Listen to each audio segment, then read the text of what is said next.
Ben, je considère le rôle de l'art dans la société comme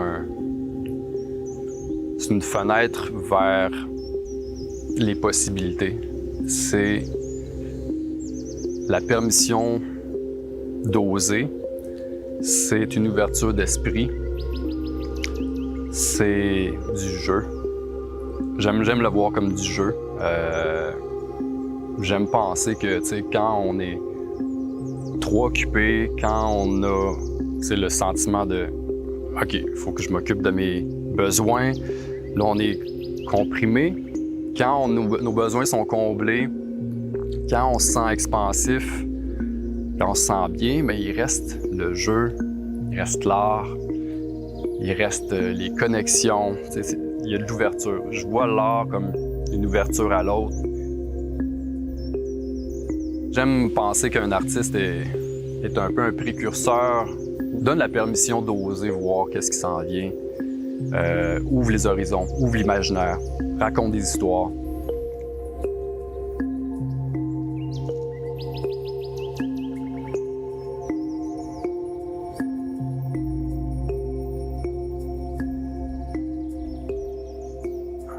Mon parcours nous mène pas mal en arrière. En fait, moi, ce qui me nourrit beaucoup, c'est la nature. C'est les grands espaces venant de l'Abitibi.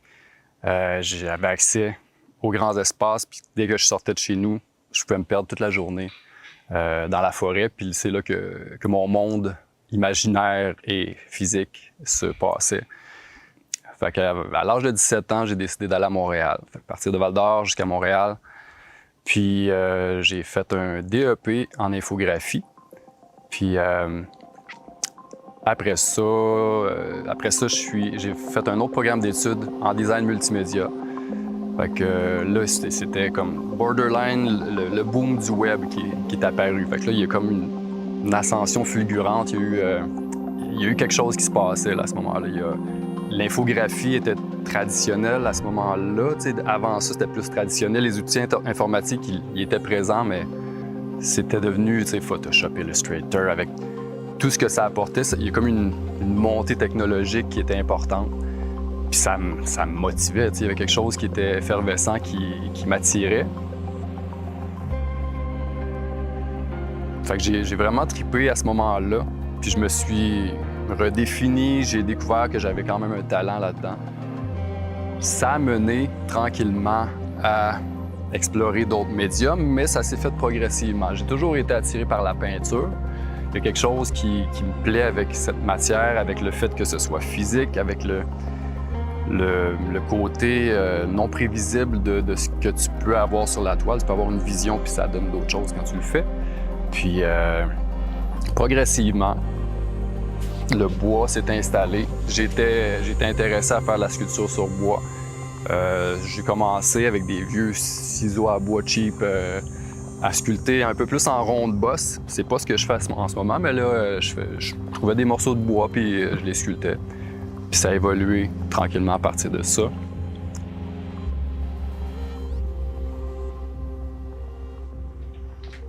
Ben, je vais te montrer ce qui se passe un peu dans le processus. Ça arrive souvent que j'ai des croquis ici qui sont pas nécessairement des œuvres, ils deviennent pas des œuvres, mais c'est de la nourriture quotidienne, c'est de la pratique. Je travaille le mouvement, je travaille des potentielles idées. Des fois, quand j'ai quelque chose qui me vient spontanément, ça va atterrir sur un petit papier comme ça, puis je veux pas l'oublier. Fait que j'irai faire quand ça me tente. Mais ça arrive sur des petits papiers, des fois c'est un petit peu plus élaboré. Puis, ouais, c'est ça. Fait que, ça devient de la matière en stand-by. Des fois, comme dans ce cas-ci, c'est des œuvres qui évoluent vers quelque chose qui vont devenir, ou qui ont l'intention de devenir des œuvres. Donc, je fais des croquis comme ça. Ça, c'est une œuvre ronde qui va être en plus gros format, qui est prévue à être sculptée. Je pars d'un sketch, comme ça. Puis j'en ai un autre ici. Celle-là aussi, elle va devenir une œuvre 32 pouces de diamètre. Puis après ça, je m'en vais à l'ordinateur où est-ce que je nettoie tout ça. Puis mon concept devient un petit peu plus travaillé, altéré. J'y mets des couleurs. Puis là, si j'enlève toutes mes couches, On va voir que j'ai mon sketch que j'ai numérisé, qui est à l'ordinateur. Puis, tranquillement, je vais y mettre... Bon, là, si j'enlève mon sketch est en dessous. Là, j'ai mis des formes par-dessus. Si je mets un fond, on voit que j'ai tout retracé les lignes. Puis, j'ai fait une sélection des couleurs. Puis, ça me donne une base. Ça me donne une base pour savoir où est-ce que je vais m'enligner. Un feel du rendu final. Puis, rendu à la sculpture, à la peinture, je me laisse une marge de manœuvre pour retravailler des aspects, mais ça me donne une bonne idée de départ pour y aller. J'ai l'impression que mon art est reconnaissable.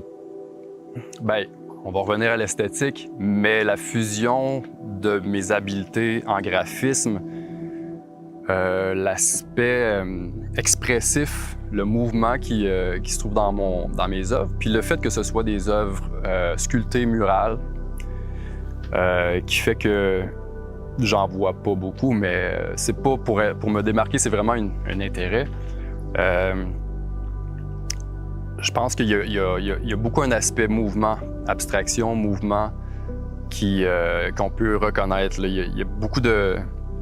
On remarque beaucoup de polarité, il y a des contrastes, des gros contrastes. Dans mon art, je suis inspiré par la calligraphie japonaise, l'art japonais en général. Il y a quelque chose de contrasté, puis de simpliste, qui fait que pour arriver à l'essence d'un rendu qui me plaît, j'essaie de ne pas trop en mettre. J'essaie de ne pas me laisser trop emporter, puis de mettre l'essentiel pour... que ça dégage un sentiment, le sentiment que je veux que ça dégage. En termes de ce que j'aimerais atteindre ou ma vision de choses à accomplir ou où est-ce que je me vois, ça bouge vite. J'ai une attirance en ce moment. C'est le bois qui m'attire. Étant donné que j'ai passé 25 ans à travailler à aligner des pixels bien structurés, ça me fait plaisir de jouer dans la fluidité, dans justement transcender l'invisible, même si c'est un défi de transcender l'invisible dans une matière solide comme du bois. Mais le bois m'appelle. Je pense avoir encore beaucoup de... J'ai envie de développer beaucoup là-dedans. C'est quelque chose qui m'intéresse. Donc, je vois des expositions, je vois des collaborations. Collaboration, c'est quelque chose qui va prendre de plus en plus le dessus. J'aimerais ça hybrider un peu, pour avoir un peu de ce que je fais avec d'autres collaborateurs. Voir qu'est-ce qui émerge de ça, puis la complicité. J'ai l'impression que les habiletés de chacun peuvent faire mousser quelque chose de super intéressant. Ça revient au jeu, ça revient beaucoup au jeu. Là. J'ai envie de jouer. Okay, je vais te présenter l'atelier qui est... Vraiment, ça se passe pas mal tout ici. Là. Après l'aspect numérique que j'ai présenté, il y a le sketch, le côté numérique où est-ce que je nettoie toutes mes œuvres, je les réoriente, puis je me donne un rendu plus fidèle. On en voit là, de ce qu'on a vu à l'écran, je me donne des approximations de ce que ça peut devenir.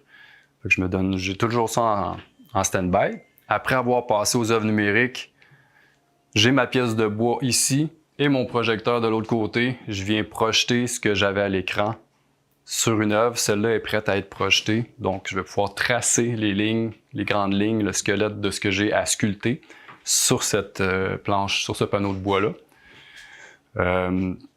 Puis après ça, ça passe à l'étape de l'atelier moins propre, où est-ce que je fais le travail du bois. Donc avec la toupie, principalement, je viens creuser. J'ai des ciseaux à bois aussi pour nettoyer. Je vais te laisser de la place, puis c'est ici que je creuse mon bois. Quand c'est tout fini, sablé, je reviens dans l'atelier ici.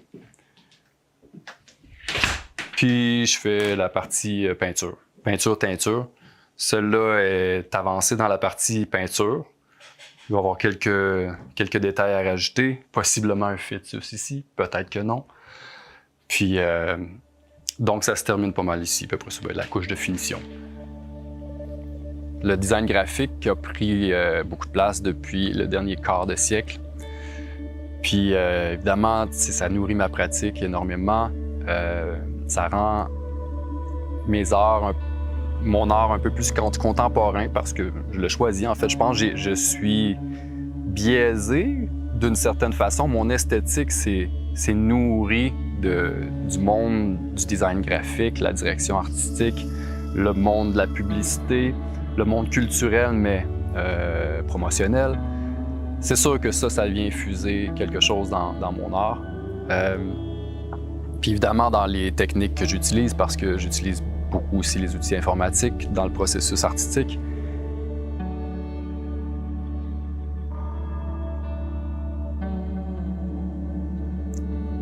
Je vois une transition opérer en ce moment-là. Je vois une transition opérer où est-ce que j'accorde plus de temps, de plus en plus de temps à mon art. Ça me fait plaisir, ça me nourrit plus. Donc, une transition qui se fait. Probablement qu'il y en a un, l'art va prendre le dessus à un moment donné. C'est l'intention. Puis, donc, c'est en train de se faire. On dirait que pendant que les périodes de transition, ça fait déjà quelques années, puis le graphisme a descendu, l'art a monté en termes d'investissement de temps. Mais pendant les transitions, on jongle avec deux, tu sais. Tu sécurises ton quotidien avec ton travail, puis ton temps libre, ben, tu le fais à créer de l'art.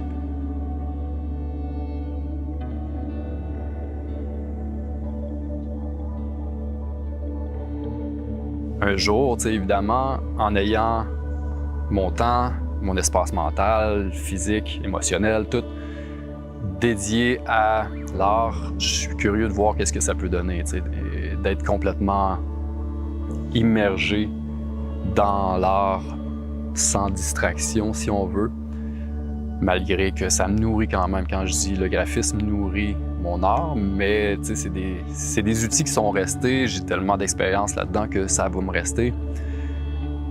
Je pense que je peux m'en servir pendant longtemps, puis ça va évoluer. Donc, je suis curieux de voir qu'est-ce que la transition entre le graphisme et l'art, qui est en train d'opérer depuis quelques années, va continuer de donner.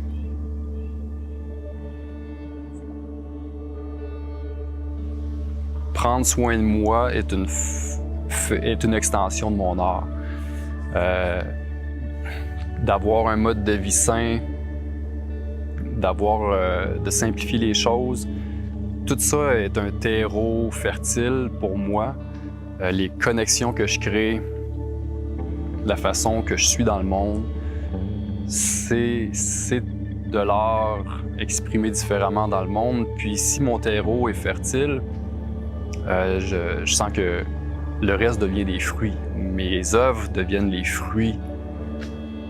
Mon terreau, il a été nourri, puis si je me sens libéré, si je me sens bien physiquement, si je me sens pas distrait ou avec la peur de quelque chose, l'espace est à la liberté, au jeu. C'est là que la magie opère. C'est vraiment intéressant. Fait que pour moi, on dirait que le plus gros du travail revient en arrière, de nourrir le terreau pour pouvoir laisser exprimer en toute liberté ce qui veut s'exprimer. Si je suis capable de faire ça, c'est un travail de tous les jours, si je suis capable de faire ça, de nourrir mon terreau, il va y avoir des beaux fruits qui vont sortir, là. Ouais.